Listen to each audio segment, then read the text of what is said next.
बाबा, आपको साधना पूर्ण कर लेनी चाहिए। कालिंदी का स्वर गंभीर और आदेश भरा था। संत पूर्णागिरि की तंद्रा भंग हुई। उनका मुखमंडल दिव्य स्वर्णिम आभा से दप दप करने लगा। झील जैसी गहरी आंखों में करुणा, कृपा, अनुकंपा आदि के मिले जुले भाव भर गए एकाएक। सामने एक छोटा सा हवन कुंड था, जिससे सुगंधित धूम्र निकलकर कुटिया के चारों ओर फैल रहा था। हवन कुंड के बगल में महाप्रेत के रूप में नरमुंड स्थापित था, जिसके ऊपर घी का दीपक जल रहा था। वैसा ही एक नरमुंड दूसरी ओर भी रखा था, जो श्मशान भैरव का प्रतीक था। उस पर लाल सिंदूर का लंबा टीका लगा था और लाल पुष्प की माला पड़ी थी। दोनों नरमुंडों के सामने मदिरा और मांस का भोग रखा था, और जिसके बगल में जल रही थी अगरबत्ती और घी का दीपक भी। वातावरण आध्यात्मिक होते हुए भी भयप्रद था। लगता था कभी कोई अघटित घट सकता था। उस रहस्यमय वातावरण में हवन कुंड के एक ओर बैठी थी कालिंदी पद्मासन की मुद्रा में अर्ध समाधिस्थ, और दूसरी ओर बैठे थे महातंत्र साधक संत पूर्णागिरि महाशय। उनके नेत्र बंद थे। किसी अलौकिक तेज से रक्ताभ हो उठा था उस समय उनका मुखमंडल।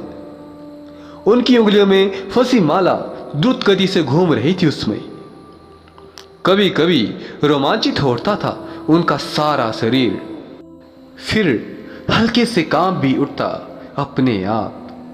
लगभग ऐसी ही स्थिति कालिंदी की भी थी। रह रहकर उसका सारा शरीर पहले रोमांचित हो उठता और फिर नीचे से ऊपर तक जोर से हिल उठता। गले में पड़ी जवा पुष्प की माला, चौड़े ललाट पर लाल सिंदूर का बड़ा सा गोल टीका, पीठ पर बिखरे हुए काले स्याह बाल, शरीर पर लाल रंग की रेशमी साड़ी, किसी अज्ञात शक्ति की छाया से प्रभावित रक्ताभ मुखमंडल साक्षात मां महामाया का प्रतिरूप लग रही थी उस समय कालिंदी। शमशान काली की सिद्धि तामसिक तंत्र साधना भूमि की एक प्रकाश से अंतिम सिद्धि थी। इस सिद्धि से माया का तिरोधान हो जाता है और साधक महामाया के राज्य में प्रवेश करता है। भाव राज्य ही महामाया का राज्य है। वहां महामाया की करुणा, अनुकंपा और मातृ स्नेह उपलब्ध होता है साधक को। मां की करुणा के अथाह सागर में मगन रहता है वह। तंत्र में इसी अवस्था को मातृअंक कहते हैं।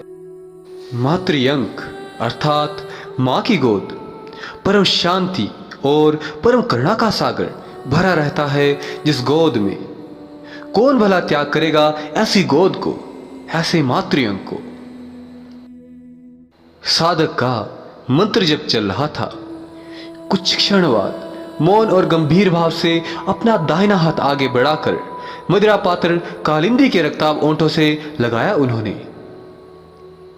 कट कट कर पूरी मदिरा पी गई कालिंदी और गूलर की तरह लाल हो रही थी उसकी बड़ी बड़ी भौराली आंखें।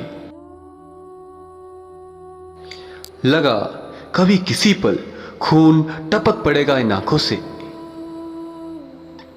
मदिरा पी लेने के बाद उसने स्थिर किंतु तीक्ष्ण दृष्टि से देखा हवन कुंड के सामने बैठे संत पूर्णागिरि की ओर।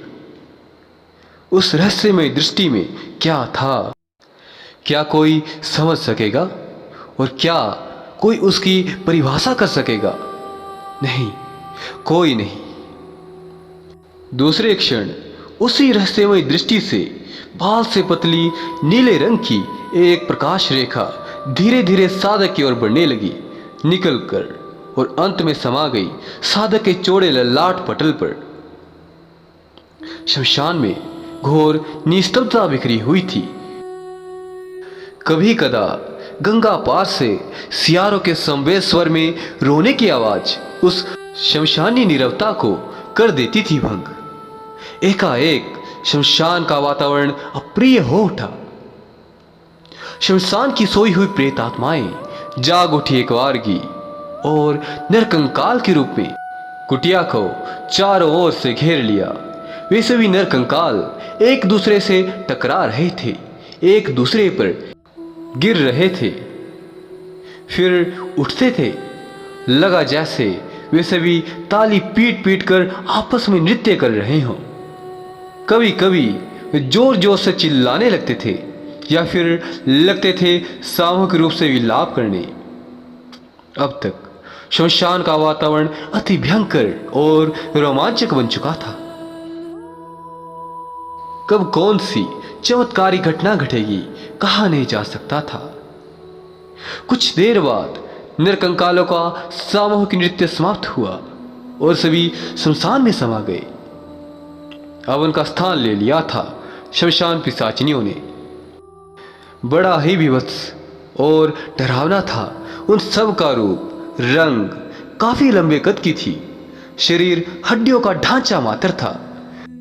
उनके जटाजूट से बाल हवा में बिखरे हुए थे। रंग काला था, आंखें हद से ज्यादा बड़ी और डरावनी थी। नीचे का जबड़ा लटका हुआ था और पीले दांत बाहर निकले हुए थे। अब तक उनका भी नृत्य शुरू हो गया।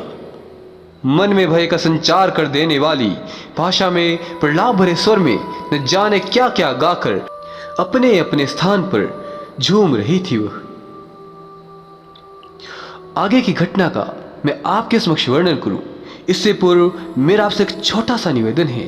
यदि अभी तक आपने इस घटना के पूर्व के भागों को नहीं देखा है तो डिस्क्रिप्शन बॉक्स में इसके लिंक मैंने प्रदान कर दिए हैं। और यदि अभी तक आपने हमारे टेलीग्राम चैनल को ज्वाइन नहीं किया है तो डिस्क्रिप्शन बॉक्स में मैंने उसका भी लिंक प्रदान कर दिया है। और यदि आप अपने जीवन के रहस्यों, भूत, भविष्य, वर्तमान को सुलझाना चाहते हैं तो आप हमारे प्रबुद्ध ज्योतिषियों से संपर्क कर सकते हैं। इनके शुल्क समाज कल्याण हेतु निमित्त मात्र हैं।